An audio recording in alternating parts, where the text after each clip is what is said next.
Favors. Yeah, some people don't have to go to class, apparently. Apparently. Everyone say hi. Stand by. Room 1020. Please. Thank you.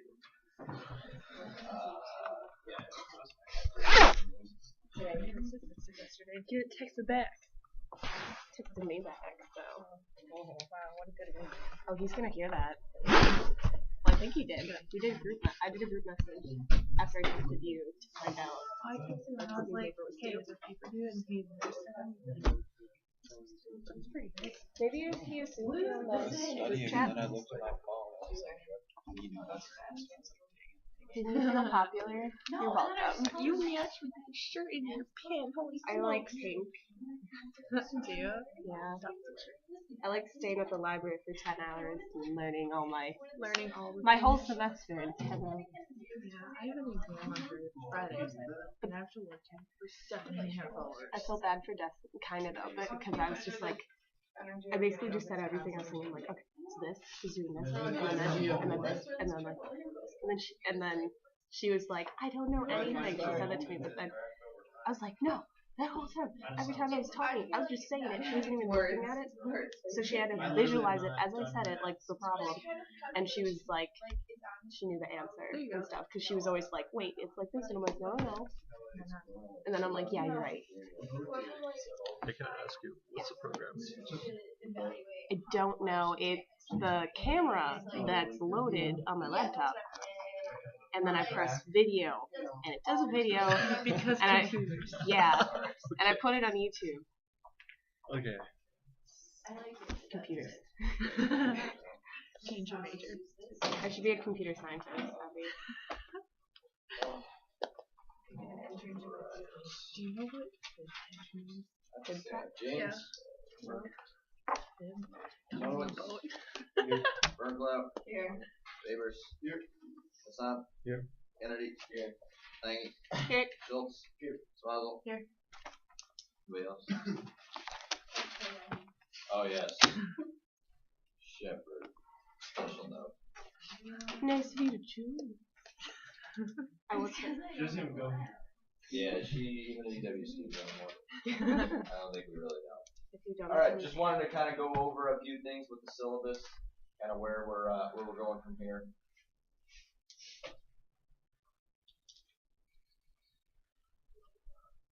So we'll have you turn in your background papers next week. Remember, cadets, actual background papers for the tongue and quill. For special students, just a regular essay is perfectly okay. Like how long? How long does the syllabus say? Anybody remember? Okay, 1 full page at a minimum. Remember, that's to kind of supplement your research for your formal presentation, which is 5 to 8 minutes. So, and if you want to write more than a page, please feel free. Just make sure 1 page. It's not a whole lot of work, so make sure you fill a page. Don't try to get sneaky and give me 13-point font to 5/8 of a page or whatever the case is. But today we're going to we're actually going to cut a little material out of this semester. I know it breaks your hearts. We will not have time to talk about Yugoslavia and Kosovo. Sorry, favors. I know you're probably hurting the most of the stressful news. But today, though, we're going to finish talking about Operation Northern Watch, and Operation Southern Watch in Iraq. Then we're going to move forward to the global war on terror. And then please just check your email later today. I'm going to send you an additional homework assignment. It's just watching a video, so it's easy. It's like a 45-minute video about a specific battle in Operation Enduring Freedom, so in Afghanistan. It's the early days of the war. So I will send you a link to that. It's actually on YouTube. Same video as I would be showing you in class. But just we'll discuss for a few minutes next week. And then we'll hopefully wrap up Enduring Freedom, Iraqi Freedom. If we have to, we'll push a little bit into the first day of student briefings. So next week we'll work on a schedule for everybody to brief those last couple weeks of class. Yes. Are you going to talk about briefings next week? Or can I ask you? Oh yeah, you bet. So like those are like presentations. Yeah. So just kind of formal presentations come up here. non-cadets, I'm not real ate up about what the slides look like or anything, but I just So we need like a visual aid. if you could do like a PowerPoint and just so people can kind of follow along with what you're saying. Okay. It helps everything kind of flow a little bit better on the topic. Oh yeah, well, we got a minute after class. We'll get your topic. I passed it around last week for the reinforcement break, so we'll get that after class. Any other questions? Alrighty. Gonna roll forward then. So, somebody refresh the class. What was kind of the premise of Operation Northern Watch? What were we doing and why were we doing it? Wasn't Saddam attacking the Kurds in the northern parts of Iraq, attacking them because they kind of were starting to rebel and have civil unrest or something like that, and so we decided to enforce a no-fly zone over the northern part of Iraq so we couldn't continue to attack them. Okay, very good. Kind of started out as a humanitarian effort. Anybody remember the name of that effort? We were trying to provide comfort to them.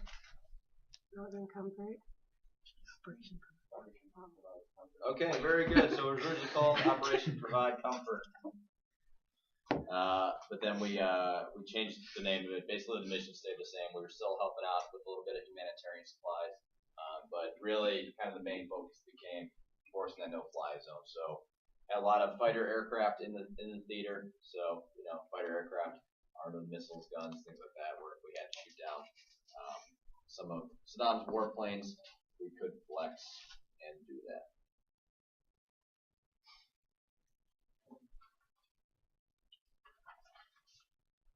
Okay, so as a result, I guess I should ask, when do you, in your opinion, do you think Operation Northern Watch ended?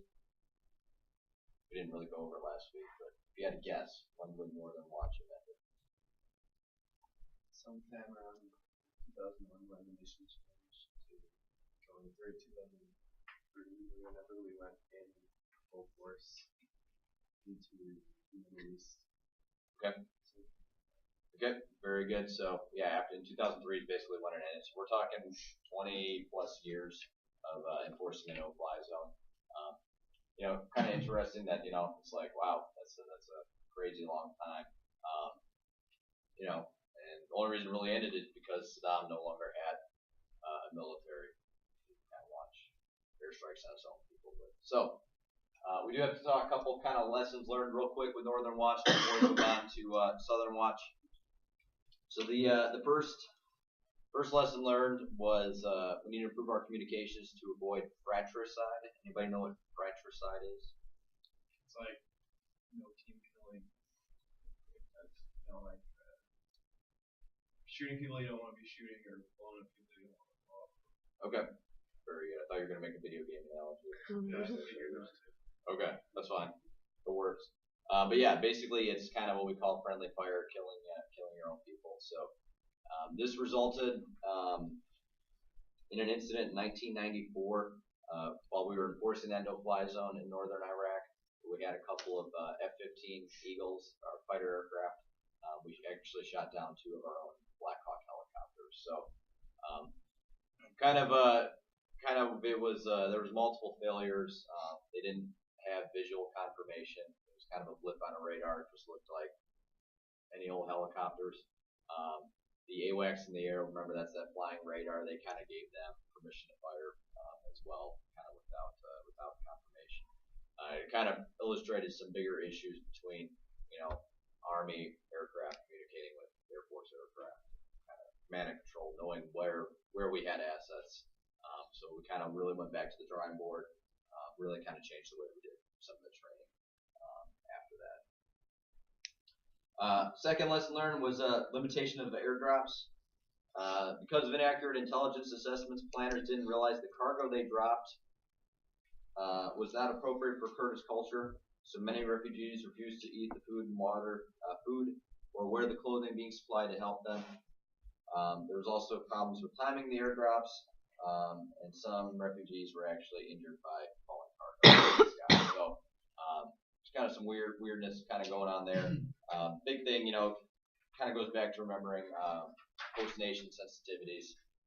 Probably people have special religious requirements for what they will and will not eat. We got to keep those in mind. Again, that was not a huge, big lesson learned. That was just kind of a initial, hey, we messed that one up. Additionally, host country tensions kind of escalated. Obviously, remember we were launching Northern Watch sorties out of what country? Okay, Turkey. At the time, Turkey really didn't get along with the Kurds so well themselves. So it kind of created this kind of double-edged sword. They're kind of helping us launch, providing the basis for us to launch these sorties. And we're helping out the Kurds. And in some ways, they were kind of they were not big fans of the Kurds, even living kind of in their own country at that time. Well, the Kurds said that there were people like living in what were they? In a sense, it's an ethnic group, and basically, kind of this goes back to over the past several hundred years of history, and even further back than that, Europeans kind of redrawing the map of the world based on colonialism, post-colonialism, things like that. So basically, they're kind of a people without their own country, and that's kind of what they would want. That's similar to the Hmong. They don't have a country, but they're ethnic group.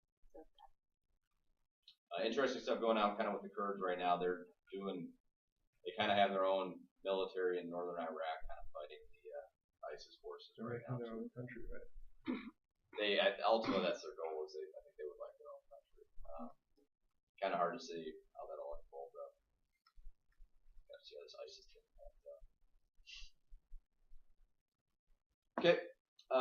And that kind of also led to a need for alternate bases. So we just kind of always got to have contingency operations. I think we get kind of focused too much on we got this base, we can use this base for forever. But you always got to kind of have that backup option in case a country says, okay, yeah, we don't want to let you launch sorties from here. That did not happen in this case, but again, it kind of brought to light how those tensions could eventually escalate into more. Okay, and lastly is lack of an exit strategy. So that one's kind of self-explanatory. So when did we start this operation? Okay, 1991, and when did we end it? 2003. Okay, so kind of just, this, I wouldn't call this kind of a military problem. I think this is kind of more of a diplomatic, kind of maybe Department of State or Washington, D.C. type issue is, we can only keep troops deployed for kind of so long. At any time we had about 1,500 troops deployed to this region, multiple fighter squadrons, as well as, tanker units, things like that. That's all fine and dandy, but, if a big war were to kick off maybe in East Asia, for instance, we'd maybe have to look at pulling those forces out. You can't keep troops dedicated in different spots of the world for forever. Make sense? I think we're kind of seeing the effects of that nowadays too, just with the number of troops we continuously have deployed to Southwest Asia. Okay, any questions on Operation Northern Watch? Okay, so if we're talking about Operation Northern Watch, what operation do you think is next? You're all so smart. So, Operation Southern Watch.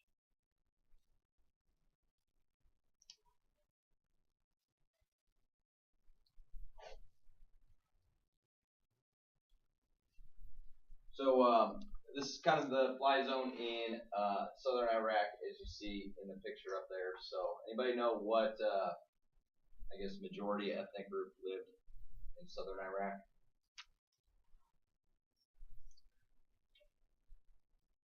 Got 50-50. It's a Muslim sect. I mean, is that what you meant? Yeah. Sunni? So was it the Sunnis or was it the Shia? Yeah, it was the Shia. This area was largely a Shia population. Remember, Saddam Hussein his Ba'athist party was run by the Sunnis.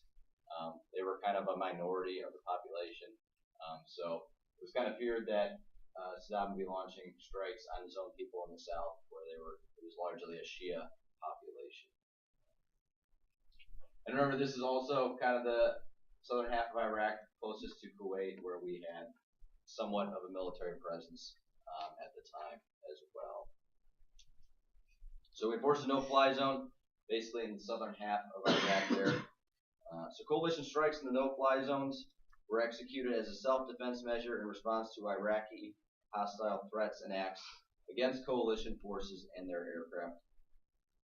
If Iraq were to seize threatening actions, coalition strikes would seize as well. Coalition aircraft never targeted civilian populations or infrastructure and went to painstaking lengths to avoid injury to civilians and damage to civilian facilities. So again, we're enforcing this no-fly zone, so that meant a lot of days we were just having aircraft kind of circling overhead, just enforcing the no-fly zone. But during this time, there were more than 850 separate incidents of Iraqi surface-to-air missile and anti-aircraft fire directed at coalition aircraft,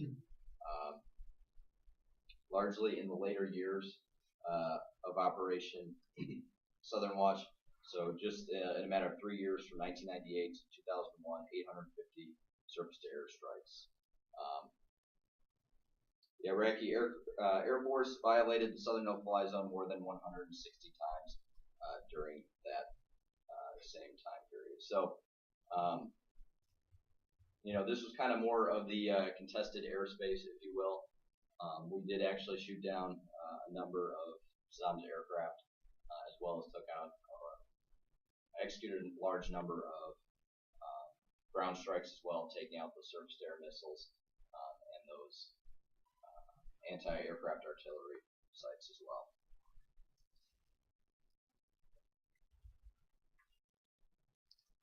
Okay, yes. Well, the no-fly zone, does that apply to like commercial aircraft? Yes, it actually would as well, because on radar, you kind of couldn't tell the difference. So, yeah, we were enforcing no-fly zone. So, largely, this was the only section of Iraq that they could have air operations going on. The second bullet from the bottom refers us more than how many times? Or the bottom? Oh.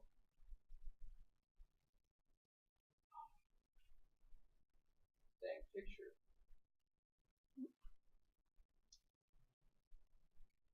I have it here in my notes. 160 times. So, just realized this was a lot more contested than airspace.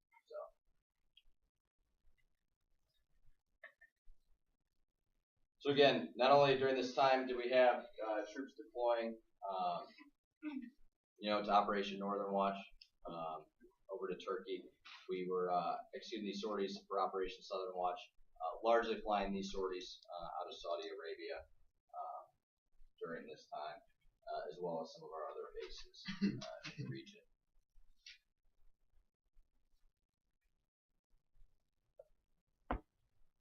Yep. So kind of when this was before all was said and done, but by May 1998 we had launched more than 175,000 sorties, and the Air Force was responsible for more than 70% of them. So kind of Air Force leading the way. This kind of wasn't. It's kind of was well after the Persian Gulf War ended, but as you can see, we kind of kept troops deployed to the region extensively for basically 20 years. And here's a good quote from former Air Force Chief of Staff, General Fogelman. So basically, we were kind of occupying a country by air since 1991, 1992. And he said this in 1995. This went on all the way until 2003. So.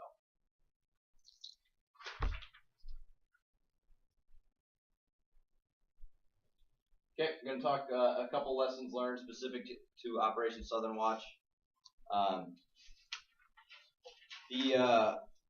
This kind of became our test bed for, by the mid-90s when we realized this kind of wasn't going away, we started something called the AEF concept in 1995. So for the cadets in here, what does AEF stand for? Stop field training. Air Expeditionary Force. Okay, so Air Expeditionary Force. So basically, kind of what this Air Expeditionary Force was kind of created some predictability for units, like to know, okay, well, I know I'm assigned to AEF1 or AEF2, and basically they came up with different, at the time they were typically 4-month rotations, where you know, depending on your unit, every 2 years, you know, you would be gone for 4 months.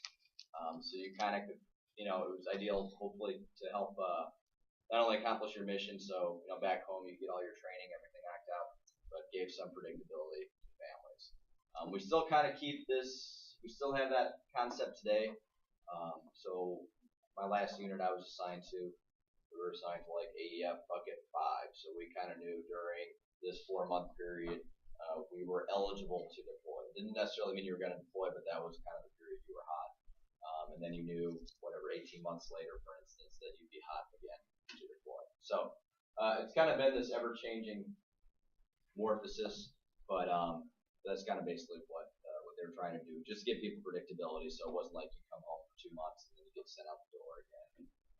Yes, some units that still kind of can happen, but the goal of the AEF was to minimize that.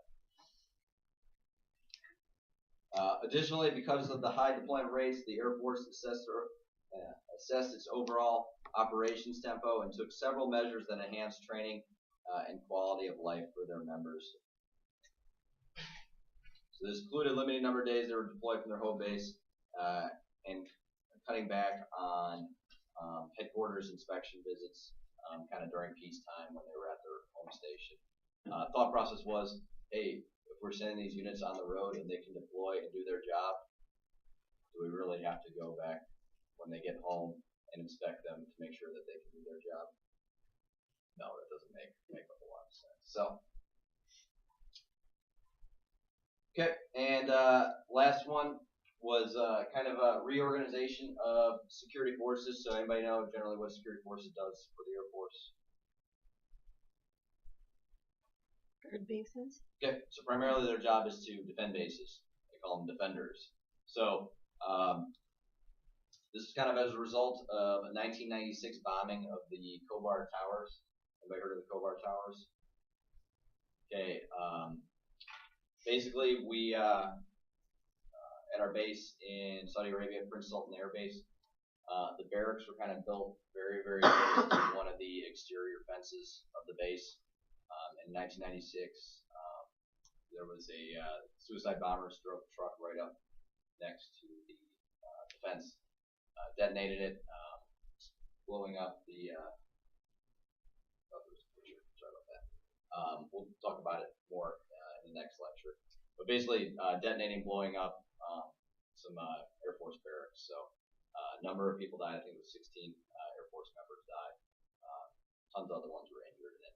And it just kind of brought to light, like, oh, we need, you know, security of our bases is kind of like a real threat.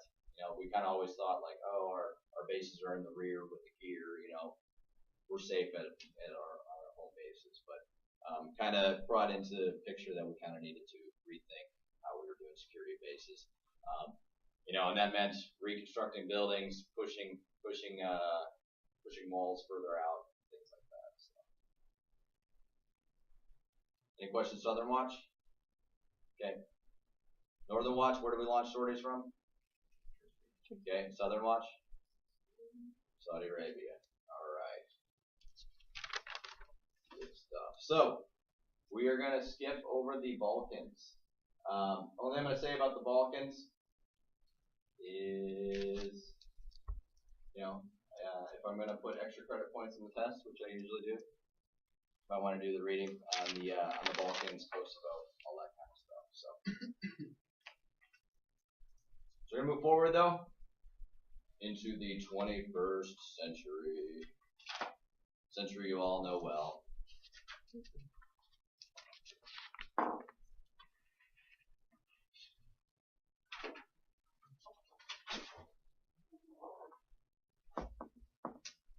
That's everything we're going to go over. I'm going to try to get Lieutenant Colonel Gore, our commander, in to give some perspective on Operation Enduring Freedom.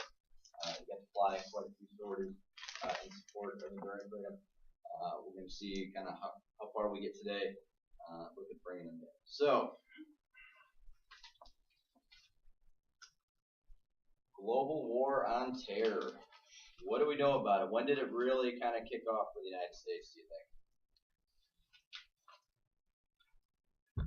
After 9/11. Okay, 9/11, what year? Oh, 2001. Okay, very no, all good stuff. Okay, so kind of thinking of it, you know, in modern terms, I would definitely agree that the war on terror kicked off September 11, 2001. Because what happened on September 11th? We were attacked. Okay, how? Where?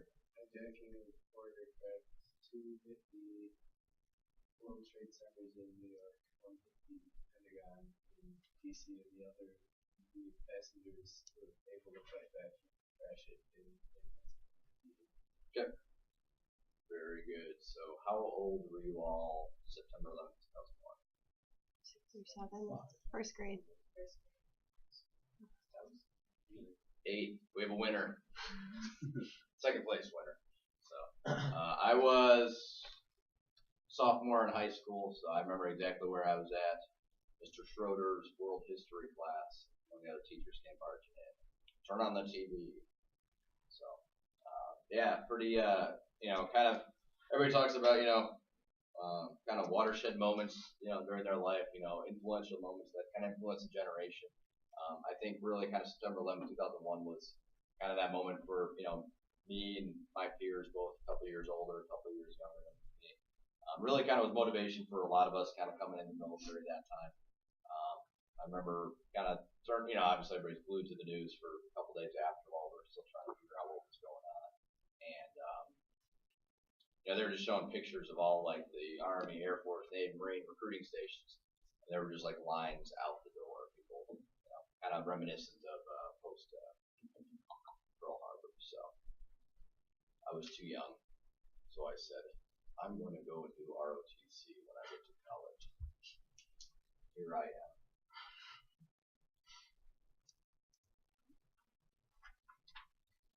So that's kind of when the war began for the United States. Actually, though, kind of the war on the United States had begun several years earlier. So we're going to talk background, a couple of attacks in the United States prior to September 11th, 2001. So first was 1983 suicide bomb against the United States Marines in Lebanon. This is kind of our first introduction to the war.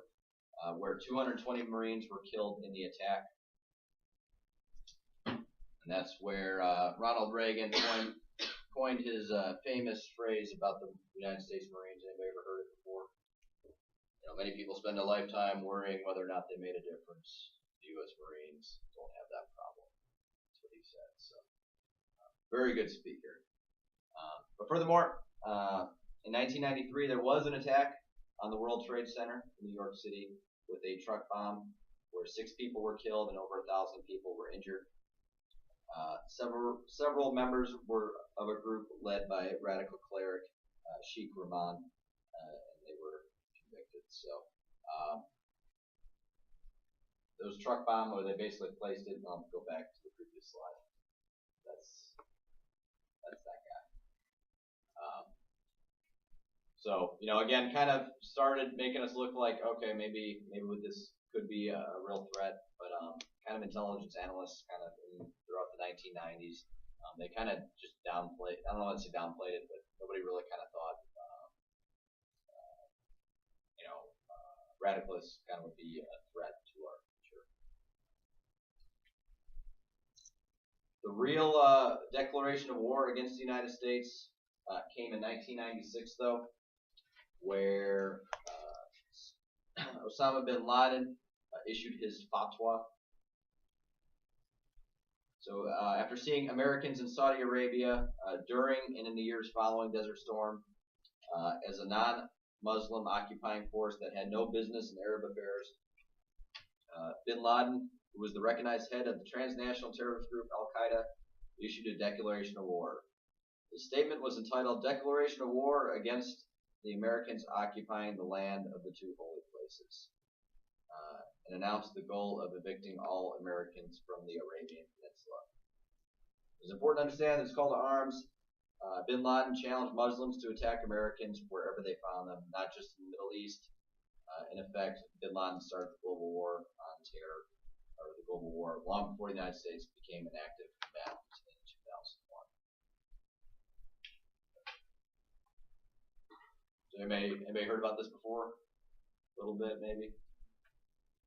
Yeah. I was gonna ask, like on Osama bin Laden's background, like wasn't he contributed to like U.S. help in Afghanistan?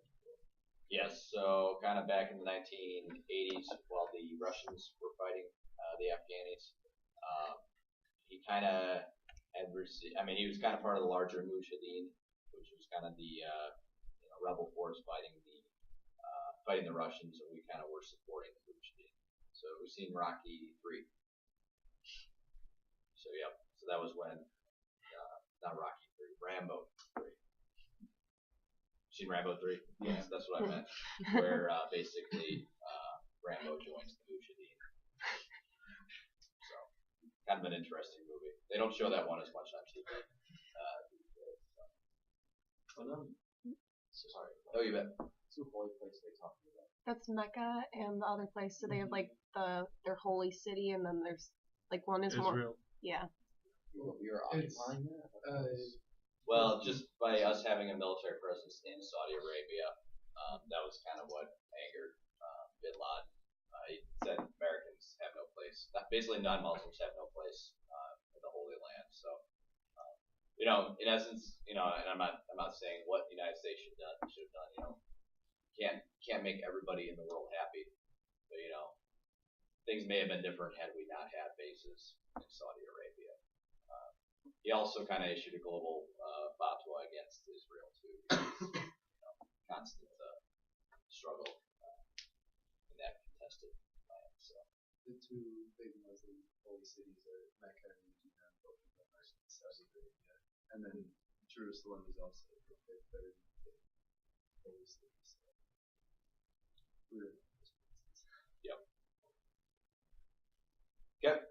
And just kind of like we talked about before, sorry, I got the number wrong before. 19 airmen were killed in this attack. So, even after Osama bin Laden's declaration of war, there were further attacks. So, 1996, Khobar Towers. Again, this was basically airmen's barracks at Prince Sultan Air Base in Saudi Arabia.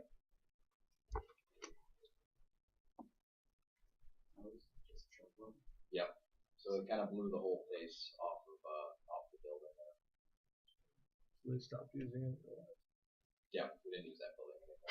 So a number of my troops were actually not there during that one, but were on the next AEF rotation, kind of coming through. So pretty. So most, when you get out in the Air Force, there might be people who kind of were deployed, to this location. So just on Facebook, of course, one of my master sergeants just retired about 6 months ago. I noticed he had a Purple Heart on his ribbon rack. He actually received a Purple Heart because he was injured in that attack. So, okay, a couple more attacks. The nearly simultaneous bombings of the U.S. embassies, both in Nairobi, Kenya, and in Dar es Salaam, Tanzania. Those were both in 1998 and resulted in 223 deaths and more than 4,000 wounded. In retaliation, President Clinton ordered cruise missile strikes against suspected terrorist installations both in Sudan and in Afghanistan. Kind of 1998 was kind of a hot year for a lot of kind of small military strikes like that in Sudan and Afghanistan. Kind of at the same time, unrelated, in Iraq, Saddam was kind of beefing up his weapons of mass destruction programs again. So we also kind of were doing some airstrikes there. And on another unrelated note, that was like the same year Clinton was going through a lot of personal issues, impeachment type stuff. So busy year for America. Okay, and in the year 2000, 17 more Americans were killed when the USS Cole, which was a small naval vessel, was refueling at the port of Aden in Yemen, and that was attacked by 2 suicide bombers, basically in small boats, full of explosives and detonated bombs.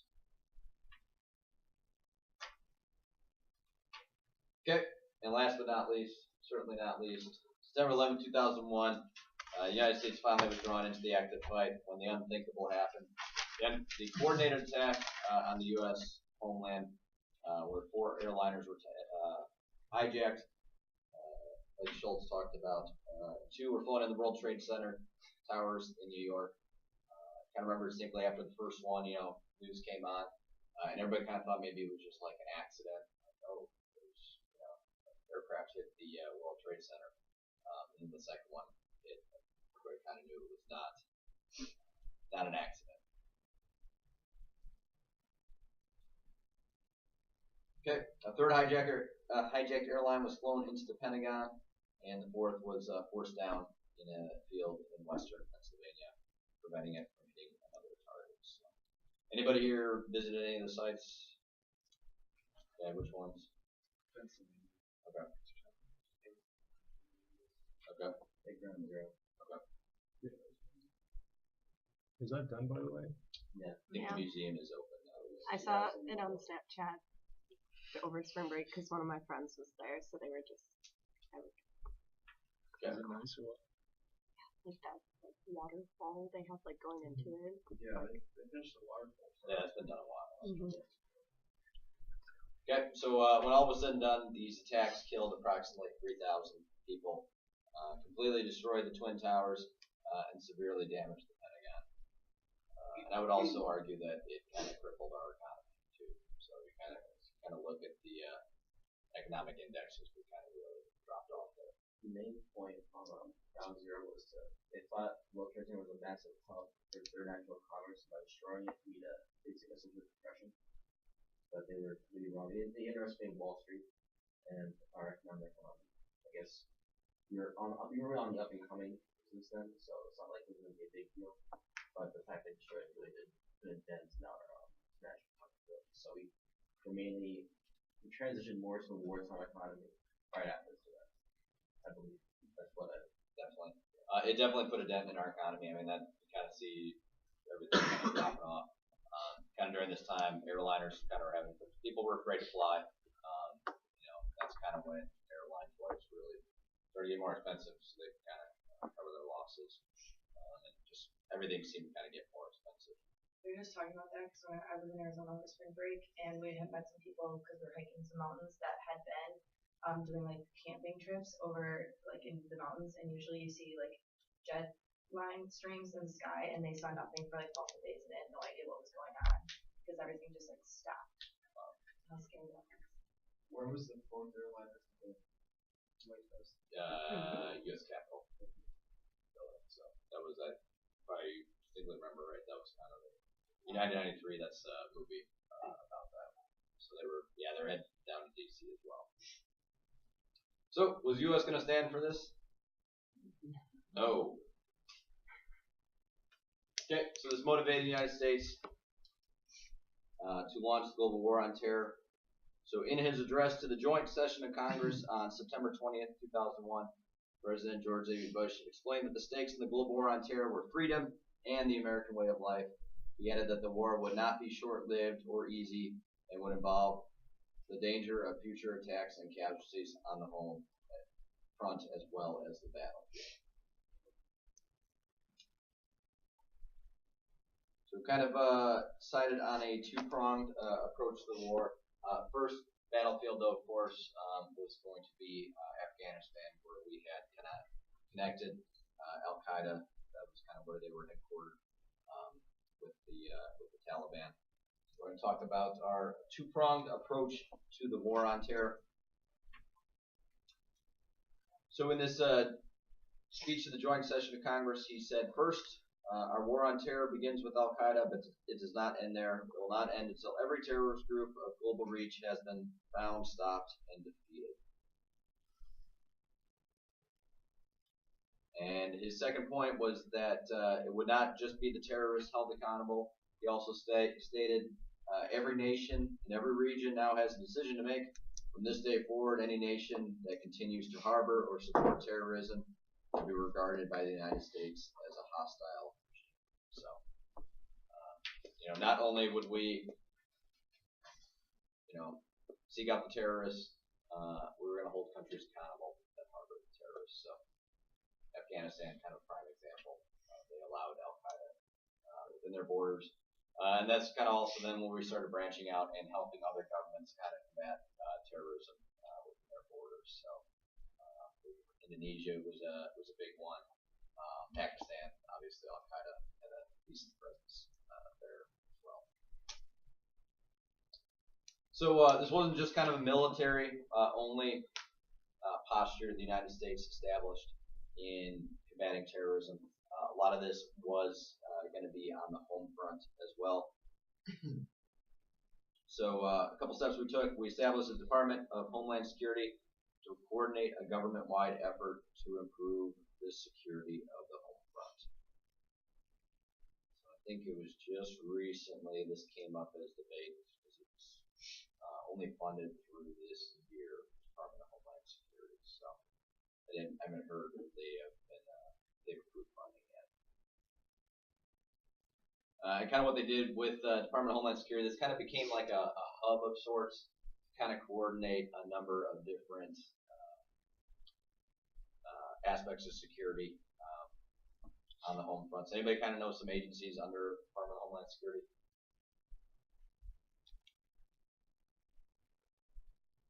TSA. Okay, TSA. Yep. So Customs, Border Control, they fall under there. They kind of didn't fully envelop, but they kind of took on more coordination, I guess, with the United States Coast Guard as well to help kind of keep our coast more secure. It kind of just showed a further integrated push forward kind of with different agencies, CIA, FBI, everything like that. Okay, at the same time, American diplomats forged different coalitions of nations willing to engage in the war on terrorism in a variety of ways. So there was a number of Western allies as well as allies in the Middle East and Far East. Like I talked about, that kind of worked on maybe kind of hunting down terrorists within their own borders, or at least just disrupting networks. Third, law enforcement agencies at home and abroad worked around the clock to dismantle terror networks and disrupt potential attacks. Fourth, and this is kind of another one it was kind of on the news quite a bit.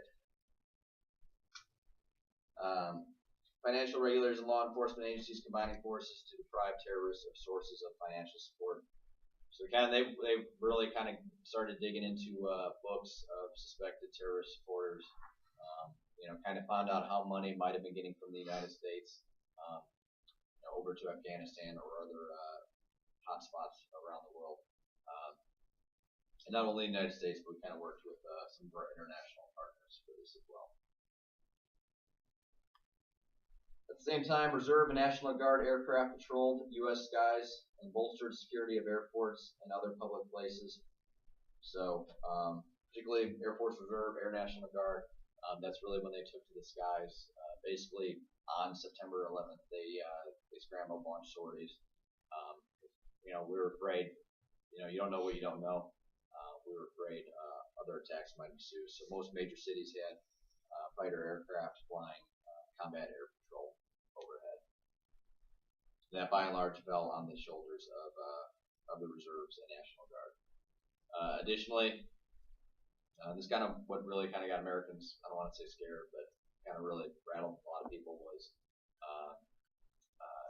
Army National Guardsmen were activated and kind of beefed up security at the airports. So we had young men and women in the airports in uniform, with M16s, pistols, all that kind of stuff. So,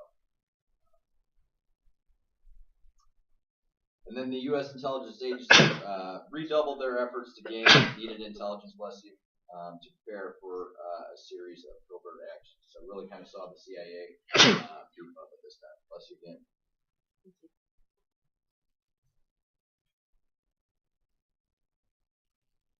Yep. Any questions? We'll roll forward then. So President Bush used his 2002 State of the Union address to announce the United States would take global perspective in the war on terror. He pointed out that even though the Taliban had been removed from power, the threat still remained because terror training camps existed in at least a dozen other countries, and thousands of terrorists who were trained in Afghanistan remained at large. He emphasized the importance of moving simultaneously on several fronts. In fact, by early 2002, in addition to ongoing operations in Afghanistan, the United States had forces on the ground confronting Al-Qaeda and other fundamental radicals in the following countries you see up there. So in the Philippines, the United States helped that country, train that country's armed forces to go after terrorist cells that had executed an American and still held others hostage. In Bosnia, the United States worked with the host government because in support of their authorities seizing terrorists who were plotting to bomb our embassy. In Africa, the U.S. Navy patrolled the coast to block the shipment of weapons and the establishment of terrorist camps in Somalia. So Afghanistan and then kind of Somalia kind of became a hot spot for us to keep an eye on. Typically, failed countries are kind of ripe grounds for terrorists to establish these training camps. Okay, and last but not least, the president used this 2002 State of the Union address to highlight the need to take action to prevent further attacks. This is one of the earliest pronouncements of what we would later know as the Bush Doctrine of Preemption. Does anybody know what preemption policy consisted of? We could go in if we suspected it, even if we didn't have solid proof. Okay, sort of. It was kind of the thought, attack before we are attacked. So, read you a quote here. I will not wait on events while dangers gather. I will not stand by as peril draws closer and closer.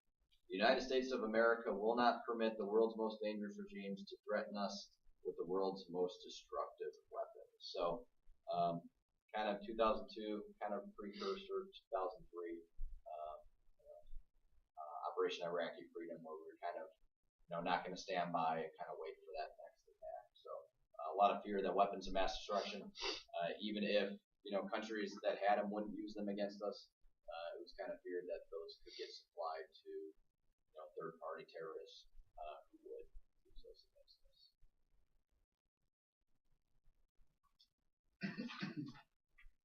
All right, we'll wrap up there for today. So I'll send you a link to that video. Please watch it. We'll spend a few minutes discussing that. Finish up Afghanistan next week and talk a little bit about Iraq. And we'll also figure out a good schedule for briefings. So yeah, we'll just spread the briefings out across 2 weeks. So we'll get out of here on time. Everything like that. So have a good week.